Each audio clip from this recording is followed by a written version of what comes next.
Gorillas are the largest living primates. They spend most of their time on the forest floor, eat a great deal of greenery and lots of fruit, and also climb into the trees.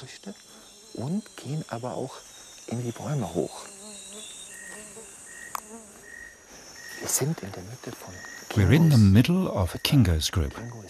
Kingo is a silverback who's used to people. Kingo has 5 mates right now. They're up in the trees and Kingo is in the midst of the underbrush. The gorillas are very important for the rainforest because they spread the seeds of the fruit they eat and contribute to regenerating all the vegetation.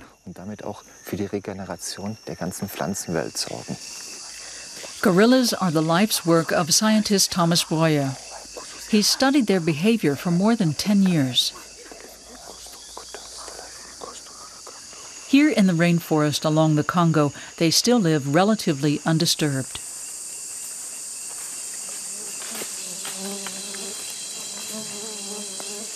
Kingo's group is now in a completely primeval forest. And to avoid infecting them with our human diseases, we have to wear masks to make sure the animals don't catch the flu or something. In their other habitat, which isn't protected, massive deforestation is still taking place, not just selectively, but extensively. The trade in bushmeat still plays a major role, and so of course does trade in live animals. The African rainforest is important for the Earth's climate. It stores enormous amounts of CO2. Together, Cameroon, the Republic of the Congo, and the Central African Republic have declared 25,000 square kilometers a protected area. There's still a lot to do. Time and again, the various parties meet to discuss projects. Alain Noureddine is coordinating the development of the project on site. It's a laborious job because many regions can be reached only by boat or on foot.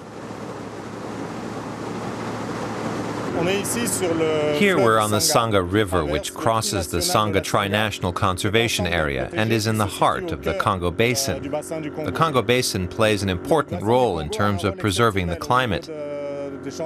If the Amazon Basin is the first, the Congo Basin could be called the planet's second lung.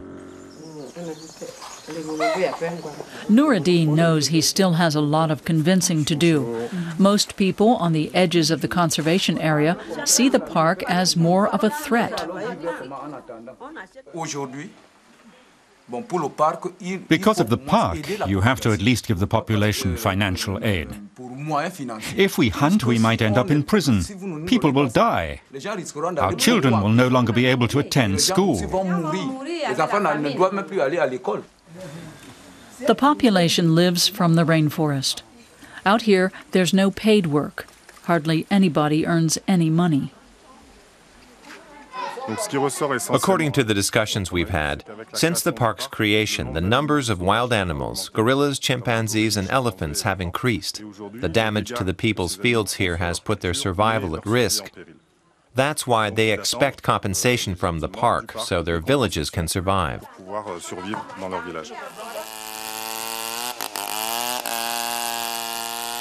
Communal forest areas offer some relief.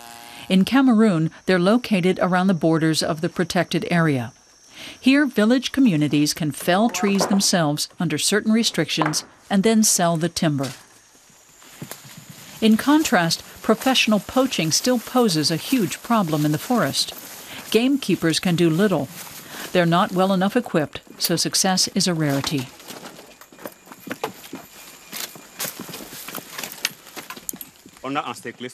We stormed this camp. Unfortunately, the poachers had already fled. We found weapons, steel traps, and ivory. The professional poachers are heavily armed. We have military training, but we have no weapons of our own. Just 6 months ago, one of them was shot dead by poachers. These are the weapons we've confiscated. They have guns and we don't, but we're trying to keep them in check anyway.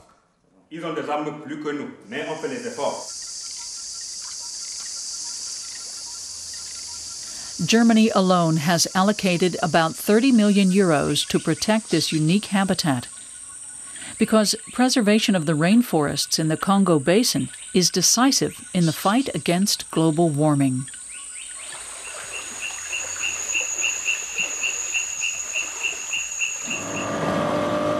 Further upriver, the struggle continues. The government of the Central African Republic was recently toppled in a coup. Since then, chaos has reigned throughout the land. Despite that, the Tri-National Wildlife Protection Troops still try to carry out their work in the parks. For Christian Ndadet, the project leader from the Central African Republic, it's been a bitter experience. In terms of what we've seen in Zanga-Sanga Conservation Area, the attacks were well organized. In early May, poachers, probably from Sudan, invaded the clearing called Zangabai.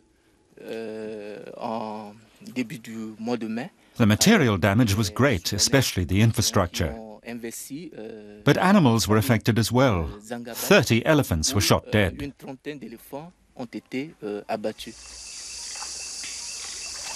Since 2012, the entire conservation area has been a UNESCO World Heritage Site. It's an important, if partial, victory, increasing the chances that at least part of the Congo's green lungs of the world will be saved from total exploitation.